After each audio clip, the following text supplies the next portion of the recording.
Title clear ટોક્સમાં સંજયભાઈ આજે જે સવાલ પૂછવો છે ને ઇન્ટરેસ્ટિંગ એટલા માટે છે, મને પોતાને ઇન્ટરેસ્ટ છે આ વસ્તુ જાણવામાં. હમણાંથી ન્યૂઝમાં જોઉં છું ચીનમાં પ્રોપર્ટીમાં ડાઉનફોલ આવે છે, તો આપણે ત્યાં એવું થશે ખરું, પ્રોપર્ટીના ભાવ ઘટશે? પ્રોપર્ટીના કેસમાં બે દેશો વચ્ચેની સરખામણી કરવી એ લગભગ આમ અનુચિત બાબત કહેવાય. એને કોઈ દિવસ રાષ્ટ્રીય અને આંતરરાષ્ટ્રીય મુદ્દા સાથે જોડવું ના જોઈએ. તો ત્યાં ભાવ ઘટે એનું કારણ શું? હા, એ અભ્યાસનો મુદ્દો થઈ ગયો. હવે દાખલા તરીકે 2001માં ભારતની વસ્તી છે એ લગભગ 100 કરોડની હતી. ત્યારે ચીનની વસ્તી 153 કરોડની હતી. ઓકે.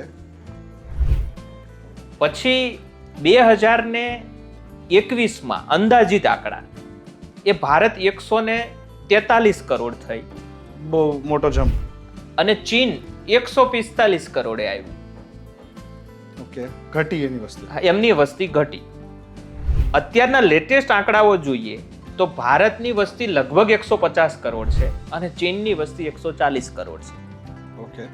આનો અર્થ શું થયો કે છેલ્લા 25 વર્ષમાં પણ વસ્તી તો સતત વધે ને સંજયભાઈ, ઘટે? હા, હું એ જ સમજાવી રહ્યો છું કે છેલ્લા 25 વર્ષમાં ભારતની વસ્તી 50 કરોડ વધી અને છેલ્લા 25 વર્ષમાં ચીનની વસ્તી 10 કરોડ ઘટી. એનું કારણ શું છે કે ત્યાં વસ્તી નિયંત્રણ પોલિસી લાદવામાં આવી હતી 1990 પછીના દાયકામાં ચીનમાં. કારણ કે જે રીતે ચીનમાં વસ્તી વધતી હતી તો એ રીતે એને કંટ્રોલ, એટલું પાછું સામે તમારે ઇન્ફ્રાસ્ટ્રક્ચર ઊભું કરવું પડે, રોજગારીની તકોથી માંડીને એમની જે શિક્ષણ અને આરોગ્યની વ્યવસ્થાઓ ઊભી કરવી પડે.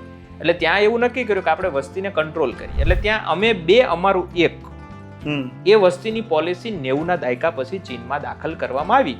એના કારણે અત્યારે એમની વસ્તી ઘટી ઘટતી રહી છે, જ્યારે ભારતની અંદર વસ્તી સતત વધતી રહી છે. હવે સ્વાભાવિક છે કે જે કોઈ આંતરરાષ્ટ્રીય પ્રોપર્ટીની વાત કરતા હોય ત્યારે જેના ખરીદનાર બાયર જ ના હોય તો પ્રોપર્ટીના ભાવ ઘટવાના છે, કારણ કે એ તો માંગ અને પુરવઠાનો નિયમ આવી ગયો કે જ્યાં માંગ જ નથી એટલે સ્વાભાવિક છે કે કિંમતની અંદર ઘટાડો થાય. પણ અહીંયા હું તમને એક સુંદર એનું સોલ્યુશન પણ આપી રહ્યો છું કે ચીન અત્યારે જે 1990ના દાયકાની અંદર જે વસ્તી ઘટાડવાની પોલિસી એમણે અમલમાં મૂકી, આજે એ લોકો પસ્તાય છે કારણ કે એની સીધી માર્કેટ ઉપર અસર થઈ છે. માત્ર પ્રોપર્ટીના ભાવ નથી ઘટ્યા, બધી વસ્તુઓના ડાઉનફોલ થાય છે. અને આપણા માનનીય પ્રધાનમંત્રી શ્રીએ એ બાબતને ધ્યાનમાં રાખી અને ભારતની અંદર વસ્તી ઘટે નહીં એના માટેના નિયંત્રણો અત્યારથી હટાવી દીધા. શું કામ? એને કે જો ચીનને આંતરરાષ્ટ્રીય બજાર સાથે આટલો મોટો સામનો કરવો પડતો હોય તો ભારતને આ સામનો કરવો પડશે 2035-40 પછી. એટલે આપણે અહીંયા ઘણા લોકો એને ધર્મના રીતે જુએ છે, પણ એને માફ કરે ઈશ્વર, કદાચ એવો મુદ્દો નથી. દેશ બચાવવા માટે થઈને દેશમાં વસ્તી વધવી જોઈએ, ઘટવી ના જોઈએ. કારણ કે આપણી પાસે જમીન પણ એટલી છે, આપણી પાસે રોજગારી પણ એટલી છે, આપણી પાસે ખેત ઉત્પાદન અને ઉત્પાદકતા વધે એવી ટેકનોલોજી પણ છે, શ્રમિકો પણ છે. તો લાંબા ગાળે જો કોઈ પણ રાષ્ટ્રની અંદર વસ્તી ઘટે તો સ્વાભાવિક છે કે પ્રોપર્ટી અને ચીજ વસ્તુ અને સેવાઓ તમામની કિંમતોમાં ઘટાડો થાય છે.